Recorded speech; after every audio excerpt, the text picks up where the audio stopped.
Well, good morning.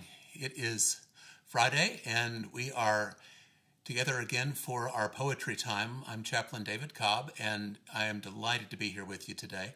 You've heard the April showers bring May flowers. Well, here on the very last day of April, we're going to have some poetry about gardening.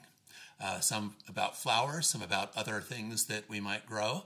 And of course, as with any poems, they're not just about what they're about, they're also about something else. And so we're going to begin with one that I think you probably know by heart. It is by Mother Goose. Mary, Mary, quite contrary, how does your garden grow? With silver bells and cockle shells and pretty maids all in a row. I remember learning that poem when I was a very small child, and I remember something specifically attached to it. That was that we were at my grandma and grandpa's house in Dixon, Illinois, and they had their kitchen garden just outside the door that was leading into the side of the house where the kitchen was. And they had all of these wonderful little things growing up right alongside the walk. They were, actually, it turns out they were hyacinths. And my mom and I were just coming up to the house, and she started saying that poem. I remember distinctly seeing what those tiny little flowers looked like and wondering what on earth silver bells and cockle shells actually were. But I've always imagined them looking a little bit like those little blue and white hyacinths just poking up right out of the cracks in the sidewalk right next to my grandmother and grandfather's house. Well, as every gardener knows, the question of what to grow is always there. It's just under the surface. Even while this year's garden is sprouting, plans for next year raise their hands for attention, just like first graders who know the answer. But what to plant isn't always about the future. It can also be about memory. We catch fleeting colors or scents from a time when you felt something important was happening in your life, and you remember what was growing then. And the plants rise up and mature and produce seed, and then they die and go dormant. And I wonder what poem you might write. I wonder what poem you might write. I wonder what poem you will write, if you choose to. If you borrow the title of Katherine Riegel's 2018 poem, What I Would Like to Grow in My Garden. Peonies heavy and pink as 80s bridesmaid dresses, and scented just the same. Sweet pea because I like clashing smells, and that car I drove in college was named that, a pea green Datsun, with a tendency to backfire. Sugar snap peas, which I might as well call memory bites for how they taste like being 14 and still mourning the horse farm I had been uprooted from at 10. Also sage, mint, and thyme, the clocks of summer, and watermelon, and blue lobelia, lavender for the bees, and because I hate all fake lavender smells. Tomatoes to cut and place on toasted bread for BLTs with or without the B and the L. I'd like to plant the sweet alyssum that smells like honey and peace, and for it to bloom even when it's hot. And also lilies, so I have something left to look at when the rabbits come. They always come. They are always hungry, and I think I am done protecting one sweet thing from another.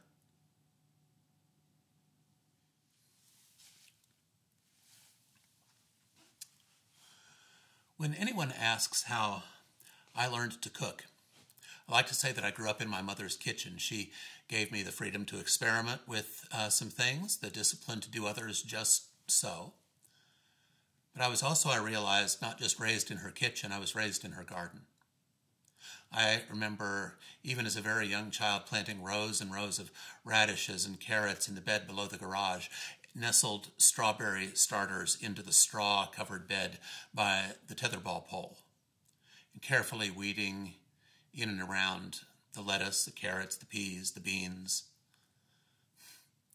I remember pricking my fingers more than a few times on the black raspberries down on the lower slope of the garden bed.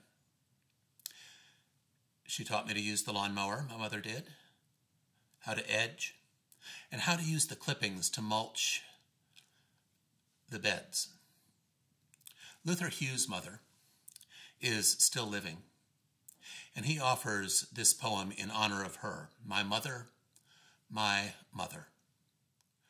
When I was a child, I would run through the backyard while my father yanked dandelions, daisies, thistles, crabgrass, mowed, rearranged the stones around the porch. The task of men, though I didn't know. Blushed with cartoons and chocolate milk, one Saturday I found a bee working a dandelion for its treasure, the way only God's creatures can, giving and giving until all that is left is the act itself. And there's faith, too. My mother used to say in her magnolia lilt, "It comes as it comes. There's a road to follow." When I swat the bee, I plea in triumph. My father, knee-drenched in manhood, grins, and his gold tooth glistens a likely tale. And when the bee stings my ear, I run to him screaming as my mother runs outside, hearing her only child's voice peel back the wallpaper. She charms my ear with kisses. This afternoon, I notice a bee trapped inside the window as my mother on the phone tries to still her voice, to say her mother has died. I wonder if he can taste the sadness. The man on TV tells the other. The bee is so calm. The room enlists a fresh haunting, and the door frame bothers. To believe her when she says, at the bouquet of yellow roses on the dresser, bows its head, and the angles of my day bloom with fire. It'll be okay, is my duty as son.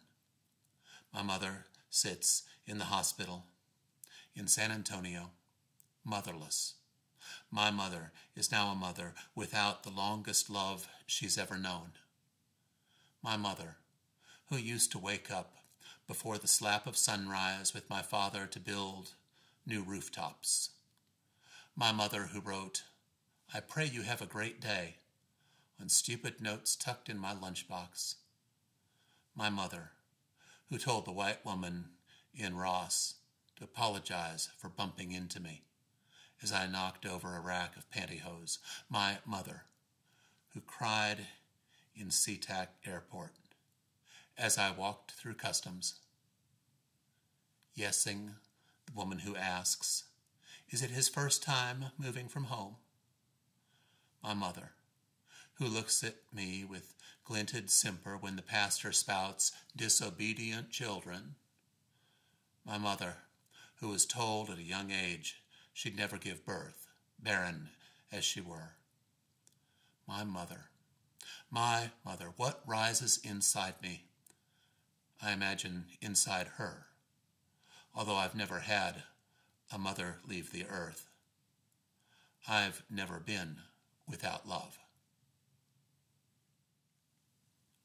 The garden that's most famous in the Bible, of course, is the Garden of Eden. Its meanings and the meanings of the events narrated there are as varied and intriguing as the people who have taken their story to heart.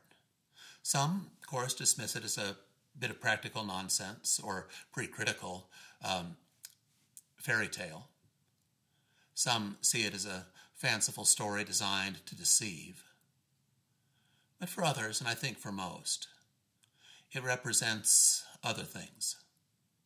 For some, lost innocence, perhaps an idyllic past to be recreated someday in the future. For some, it's about obedience and temptation and the shaming of sex. And even though the story never uses the word and doesn't really contain the idea, for many, Eden speaks to them of original sin. Toni Morrison is known mostly for her novels, but she also wrote one volume of poetry. Her approach to Eden, imagined in the person of Eve, looking back on her life, suggests something that, for me, is even more compelling. Satisfaction with her choices, and also for a life well lived. Eve, remembering. I tore from a limb fruit that had lost its green. My hands were warmed by the heat of an apple, fire red and humming. I bit sweet power to the core. How can I say what it was like? The taste undid my eyes and led me far from the gardens planted for a child to wilderness deeper than any master's call. Now these cool hands guide what they once caressed. Lips forget what they have kissed. My eyes now pool their light, better the summit to see. I would do it all over again. Be the harbor and set the sail, loose the breeze and harness the gale, cherish the harvest of what I have been. Better the summit to scale, better the summit to be.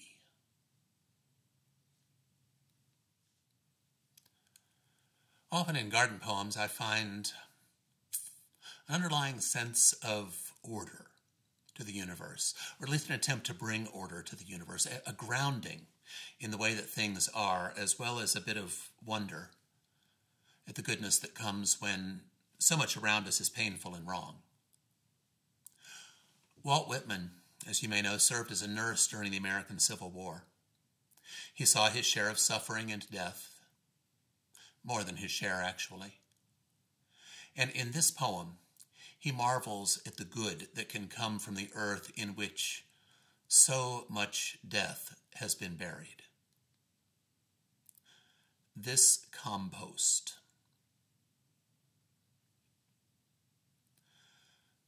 Something startles me. Where I thought I was safest, I withdraw from the still woods I loved. I will not go now on the pastures to walk. I will not strip the clothes from my body to meet my lover the sea. I will not touch my flesh to the earth, as to other flesh to renew me. Oh, how can it be that the ground itself does not sicken? How can you be alive, you growths of spring? How can you furnish health, you blood of herbs, roots, orchards, grain? Are they not continually putting distempered corpses within you? Is not every continent worked over and over with sour dead? Where have you disposed of their carcasses, those drunkards and gluttons of so many generations? Where have you drawn off all the foul liquid and meat? I do not see any of it upon you today. Or perhaps I am deceived. I will run a furrow with my plow. I will press my spade through the sod and turn it up underneath. I am sure I shall expose some of the foul meat. Behold the compost. Behold it well. Perhaps every mite has once formed part of a sick person, yet behold. The grass of spring covers the prairies. The bean bursts noiselessly through the mold in the garden. The delicate spear of the onion pierces upward. The apple buds cluster together on the apple branches. The resurrection of the wheat appears with pale visage out of its graves. The tinge awakes over the willow tree and the mulberry tree. The he-birds carol mornings and evenings, while the she-birds sit on their nests. The young of poultry break through the hatched eggs. The newborn of animals appear. The calf is dropped from the cow, the colt from the mare. Out of its little hill faithfully rise the potatoes' dark green leaves. Out of its hill rises the yellow maize stalk. The lilacs bloom in the dooryards. The summer growth is innocent and disdainful above all those strata of sour dead. What chemistry! That the winds are really not infectious. That this is no cheat, this transparent green wash of the sea which is so amorous after me.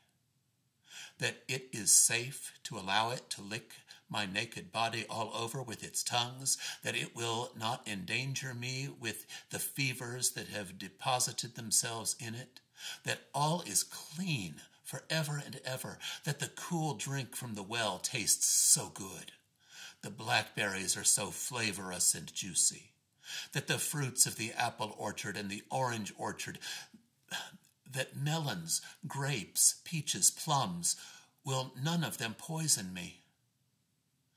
That when I recline on the grass, I do not catch any disease, though probably every spear of grass rises out of what was once a catching disease. Now I am terrified at the earth. It is that calm and patient. It grows such sweet things out of such corruptions. It turns harmless and stainless on its axis, with such endless successions of diseased corpses. It distills such exquisite winds out of such infused fetor. It renews with such unwitting looks its prodigal, annual, sumptuous crops. It gives such divine materials to men and accepts such leavings from them at last. Plants and what we make of them often suggest meaning that transcends the narrative. Galway Kinnell offers here a poem that juxtaposes ripe blackberries with words. I'd invite you to notice the sounds in this poem, the alliteration that keeps it popping with lively consonants while at the same time humming with some smoother ones underneath. It just gives it, this short little poem, a lot of energy. And it sort of feels like what the title of it says, blackberry eating. I love to go out in late September among the fat, overripe, icy black blackberries. To eat blackberries for breakfast, the stalks very prickly, a penalty they earn for knowing the black art of blackberry making. And as I stand among them, lifting the stalks to my mouth, the ripest berries fall almost unbidden to my tongue, as words sometimes do, certain peculiar words, like strengths or squinched, many-lettered one-syllabled lumps, which I squeeze, squinch open, and splurge well in the silent, startled, icy black language of blackberry eating in late September. Blackberries, as you may have noticed, are no stranger to poetry. Whitman mentioned them, and of course, Galway Kinnell. They are accustomed, you might say, to becoming in their thorniness and their plump juiciness, and all of those tiny little beads of just incredible flavor. Metaphors for poetry itself. I've read Seamus Heaney's Blackberry Picking with you before. It was written 15 years earlier than Galway Kinnell's poem, but I think hearing them side by side is a real treat. So here we go. Blackberry Picking. Late August, given heavy rain and sun for a full week, the blackberries would ripen. At first, just one, a glossy purple clot among others, red, green, hard as a knot. You ate that first one, and its flesh was sweet like thickened wine. Summer's blood was in it, leaving stains upon the tongue and lust for picking. Then red ones inked up, and that hunger sent us out with milk cans, pea tins, jam pots, where briars scratched and wet grass bleached our boots. Round hayfields, cornfields, and potato drills we trekked and picked until the cans were full, until the tinkling bottom had been covered with green ones, and on top big dark blobs burned like a plate of eyes. Our hands were peppered with thorn pricks, our palms sticky as bluebeards. We hoarded the fresh berries in the byre, but when the bath was filled, we found a fur, a rat-gray fungus glutting on our cache. The juice was stinking too. Once off the bush, the fruit fermented. The sweet flesh would turn sour. I always felt like crying. It wasn't fair that all the lovely canfuls smelt of rot. Every year I hoped they'd keep. Knew they would not. I don't know if you've ever planted potatoes. We planted some by accident once in a compost pile in a house we used to live in, and it was really interesting to see the top part of the plant grow up. It really does look a lot like a weed, and then in the fall it just sort of dried up and shriveled. And it occurred to me at some point to try to dig it up and see what was there. And what had started out as just a couple of pieces of potato that had been tossed out into the compost with other scraps of food had become a large cluster of new potatoes. It was remarkable to see what happened. If you have ever planted them on purpose, and you know that you harvest them after the leaves have all dried up and just about disappeared, you've understood that the surface level of this poem will sound familiar. If you have ever planted something deep inside of you that on the surface looks dead, but underneath contains power, purpose, even a gritty type of joy, you're going to hear this poem on a deeper level.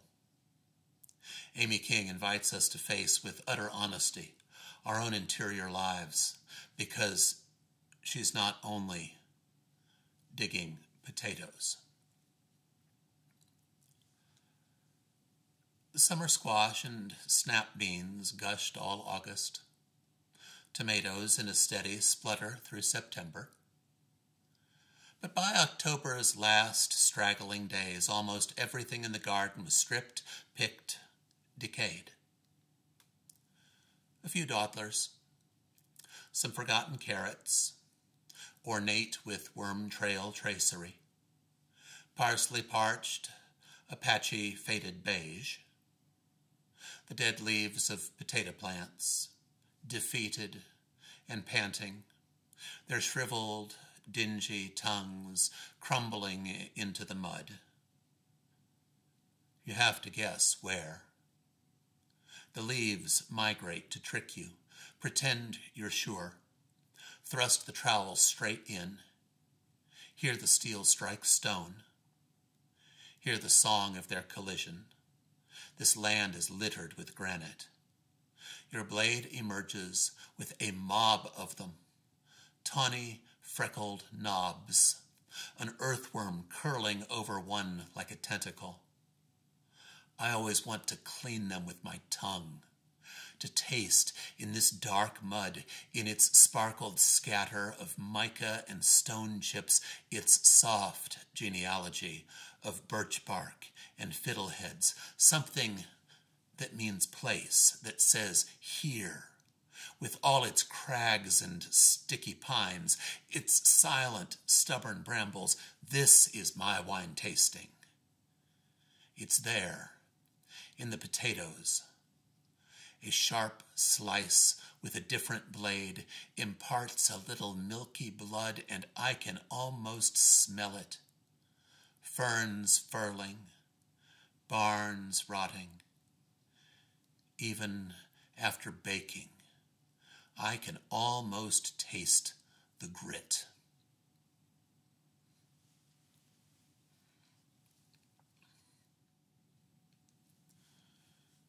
I wonder if your younger self could speak to you right now. I wonder what the younger you would say. We're going to close today's program with James Lasdun's answer to that question. Not blackberries, finally, but blueberries.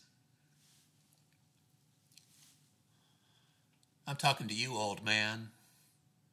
Listen to me as you step inside this garden to fill a breakfast bowl with blueberries ripened on the bushes I'm planting now, 20 years back from where you're standing. It's strictly a long-term project. First year, pull off the blossoms before they open. Second year, let them flower. Watch the bees bobbing in every bonnet. But don't touch the fruit till year 3. And then only sample a handful or 2. Old man, I'm doing this for you. You know what they say about blueberries? Blood cleansing, mood lifting, memory boosters. Even push a little fountain of youth sparkling with flavonoids, anthocyanin. I've spent all summer clearing brush, sawing locust poles for the frames, digging in mounds of pine needles, bales of peat moss. I thought I'd do it while I still could. You can do something for me in turn. Think about the things an old man should. Things I've shied away from. Last things. Care about them. Only don't care too. You'll know better than I do what I mean, or what I couldn't say but meant. Reconcile. Forgive. Repent. But don't go soft on me. Keep the faith. Our infidel's implicit vow, not the hereafter, but the here and now. Weigh your heart against the feather of truth, as the Egyptians did, and purge its sin. But for your own sake, not your soul's. And since the only certain eternity is the one that stretches backward, look for it here inside this garden. Blue ray, blue crop, bluetta, hardy blue. Little fat droplets of transubstantiate sky, each in its yeast-misted wineskin, chilled in dew. This was your labor. These are the fruits thereof. Fill up your bowl, old man, and bring them in. Thank you for spending some time with me this morning in the garden with some poems. I probably should have brought some of Robert Louis Stevenson's Child's Garden of Verses with me. I didn't think to do that until just this moment. But you've probably read plenty of those, and some of these might have been new to you. So I'm glad to have been able to share some with you. I do wonder about that question. What would your younger self have said to you that you would be able to listen to now? And would you know what you meant back then when you said it? Or would you know something different now? Something perhaps more nuanced, perhaps wiser, perhaps simpler, but still true. I think that the medieval saints were right when they spoke of the soul as being a garden, something that could be watered by attentive unity with something that is greater than ourselves. When we think of the garden of the soul, when we think of the way that it is watered through attention, through meditation, through prayer, through paying attention to the little details of the day, I hope your soul feels well watered. I look forward to seeing what will bloom. I wish you peace.